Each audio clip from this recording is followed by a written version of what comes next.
Hey guys, and welcome to another GameXplain discussion. I'm your host, Derek Bittner, and I'm joined today by Trailer Drake from The Game Theorist to discuss the newest Pokemon game, Pokemon Go, which is coming out for Android and iPhone devices next year. So let's get started.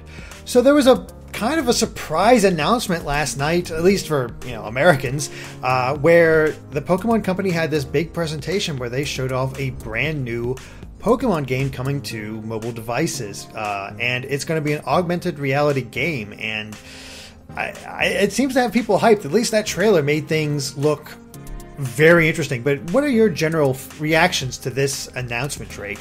I'm trying to keep them, a little bit more tame, because looks can be deceiving, and remember how great that whole Pokemon Google April 1st thing looked? Mm-hmm. It looked nothing like that. Yeah. So I'm trying to keep my expectations a bit more tempered, but I mean, I'm all about any kind of new Pokemon anything, because I'm a mindless Nintendo drone that'll buy anything with Pokemon slapped on it. That's why I'm playing Pokemon Shuffle right now. Oh, Joe. Oh, no. That's one I had a little bit of trouble getting into, but I think I think Pokemon Shuffle provides a pretty good idea of maybe what we're going to look at, because this is confirmed to be a free-to-play game with transactions within the game itself. What form those transactions will take, it's not entirely clear, but obviously they're going to be selling these Pokemon Go Plus bands or Wi-Fi or whatever the heck they are like crazy as well, because you can just do a few simple clicks, so you don't actually have to look at your phone and do everything with Pokemon Go, which is an interesting idea. Yeah, I mean, it definitely looks like it'll be fun. You have that band, because I watched a Jay-Witz video earlier today, and he said that he liked how everybody around the time of Heart Gold Soul Silver, you could tell who on campus was a big fan of Pokemon, because then they'd have the Pokewalker with them. And it'll be a great way to identify other Pokemon players. And I'm really excited for the kind of group events that this trailer kind of promises. Yeah, if they can pull this off just right, this is going to be a huge thing for conventions. Oh yeah, Street Pass can move aside. Yeah, this might actually supplant Street Pass, because everybody's going to want to be trading Pokemon, battling Pokemon. Hell, like the moment of that trailer that rung the most true to me was the appearance of Mewtwo, and everybody just going after him and attacking him and whatnot. And I'm like, yeah, no, I could totally see that happening. I mean, I don't know if it'll happen like that, but also, not quite to that degree. Who gets to catch it? I'm guessing everybody catches it. Like, it's the way it's impossible to say whether that's reflective of the actual game. But the best I can say is, like, okay, there's an event going in this area right now. Mewtwo is available to capture. Everybody can team up to try to capture him. And if everybody succeeds within this time limit, then I assume everybody gets a Mewtwo. But Derek, that means I have to go outside and actually interact with people. Nintendo's been trying to do that to us for years, and this might be the thing that really works. But I don't wanna. I don't like people. I know, but I've always been saying, like, man, I should probably go for walks more often and try to get out and exercise more, since I'm always inside working. This might be a good way for me to actually force myself to do this. Like, let's make the rounds in the neighborhood today, see what Pokemon I'll find. I wonder if the Pokemon are going to be, region specific. Like, you can only catch certain Pokemon in certain countries. Kind of force the community, not only the trading locally, but also something more along the lines of the global trade system in the Pokemon games. That would be a kind of a brilliant way to do that. Like, each continent has its own region that they follow. That'd be really cool to see them try to pull that off. Of course, some people would be upset, like, oh no, I'm in this country and these are the Pokemon I'm going to get. Well, and I'm also wondering if we're going to have a starter or anything like that. Would it be the traditional starters that we all know and love? Would it be Pikachu, because of course Pikachu's in it, an Eevee, kind of like Pokemon XD Gale of Darkness and Pokemon Coliseum, because obviously you're going to be battling Pokemon and capturing them. Yes. So I really wonder what our starter crack is going to be. That's a hard one to tell. Like if you get to pick one, I mean, we don't even have an exact framework for how the game will work, other than we'll be able to trade with other people, we'll be able to battle Pokemon that randomly show up, and catch them all. But there's no, like, we don't know if there's any kind of story, or just wandering around trying to find Pokemon all the time, or really anything when it comes to this. But this is something that Nintendo has been working on for quite a long time. I think they said, what, 2 years? And they also have a lot of the people from the Pokemon Company and being heavily involved with it. So it's not just, you know, a mindless spin-off. Like, they actually have some big creative drives working on it. And also, they even were working with Satoru Iwata before he passed. Yes, he was a big proponent of this game. And being developed by a company called Niantic, which is a former Google startup known for a game called Ingress, which I've never played. I'm not really a smartphone gamer, so I can't. That means nothing to me, essentially. But the fact that so many high up people are working on it, and Miyamoto was involved in the process as well. There's a lot of big name talent associated with this.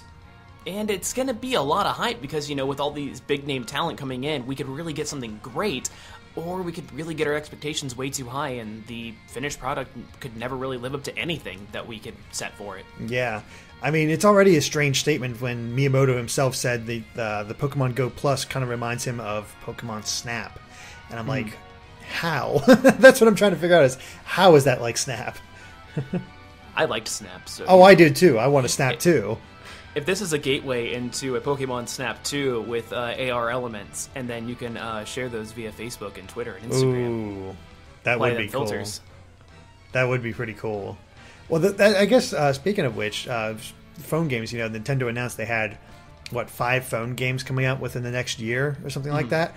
This is not included within those games. This is something... Really? Yeah. I've already heard a statement saying that this is not part of that whole deal. So, yeah, it's actually kind of surprising, because this seems like a tentpole game and something that they were talking about, where it's a completely different experience from what you could get on the 3DS or the Wii U. Then I wonder if it's going to be as impressive as we think it is, if it's not even going to be included in that list. I mean, I know it's being mostly handled by the Pokemon Company, which is separate from Nintendo, but I don't know. It just... I don't want to get my expectations up there, because I just feel like it's going to be a letdown no matter what. So I'm trying to stay level-headed until I can see actual gameplay footage. Yeah, I'm basically doing the same thing. I think what this might be is...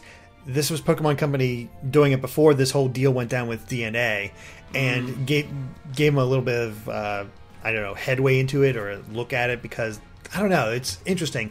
But I do know the general reaction that I've seen so far for this game is people think this is going to be huge. People are so excited for this, being able to walk around, go to conventions, whatever, and catch Pokemon. Like, because a lot of people are like, this is like a childhood dream come true, being able to just walk around the real world and there's a Pokemon I can catch. Yeah, I just feel like eventually somebody's going to get on some private property that they're not allowed to be on, and then somebody's going to get hurt. Yeah, I've also seen a lot of predictions like, well, people are going to walk into traffic now. Yeah, it feels inevitable, but, you know, as long as I'm going to catch that especially EV-trained Blissey, then I think we're going to be good. Yeah, totally. I mean, that's worth your life, right? Of course.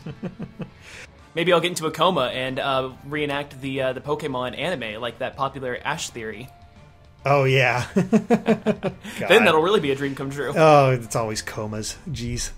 No, I mean, honestly, I'm not sure if there's anything else to really say about this game, because we didn't get too much, other than there was a very nice tribute to Iwata since he worked so closely. And they did say they're going to try to have some sort of compatibility or work it into future Pokemon games, but I'm not sure how that'll work as either, really. Maybe it's something as simple as the Pokemon that you catch can be transferred in, kind of via the Pokemon Box app on a 3DS. That is true, and that is something that the Pokewalker could do in Heart Gold and Soul Silver, is you catch Pokemon there, transfer them over, and yeah, I could see that happen, and maybe even train them up on the game and then put them back on your phone, and it gives you a better chance of catching Pokemon through that app. Yeah, that'd be neat, but there's just really not much we can do without seeing anything else. Yeah, not really. But, it's a great idea. I can see this working really well, and if they can pull this off just right, this is going to be huge. Oh yeah, this will be the next big thing. If they can pull all the strings and do it just right and appeal it to everybody, this is going to be the best thing because there's no cost to entry. So there's literally nothing that anybody can lose from playing it. Actually, speaking of that, what do you think they could offer as, let's say, premium content? Like, what would they get you to spend your money on? Better Pokeballs or...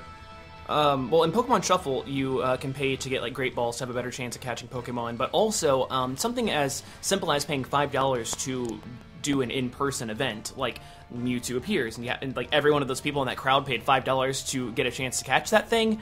That would be some great bank that Nintendo would be stupid not to hop in on. Or even just $1, like at a convention. Like, okay, we know the PAX convention is going to happen. We're going to put a special Arceus in here this weekend. If you pay $1, you have a chance to catch Arceus for your Pokemon Go. And, I'd do it. Oh yeah, everybody would do it because it's $1. At that point, it's like, hell yeah, why not? Plus, it's a great community thing. You can't even get a stick of gum for that price anymore. That's true. But yeah, there is so many ways that they could really monetize this, and people would do it if they could just, again, nail that tone right. It would totally work. So I'm excited to see where they go from here.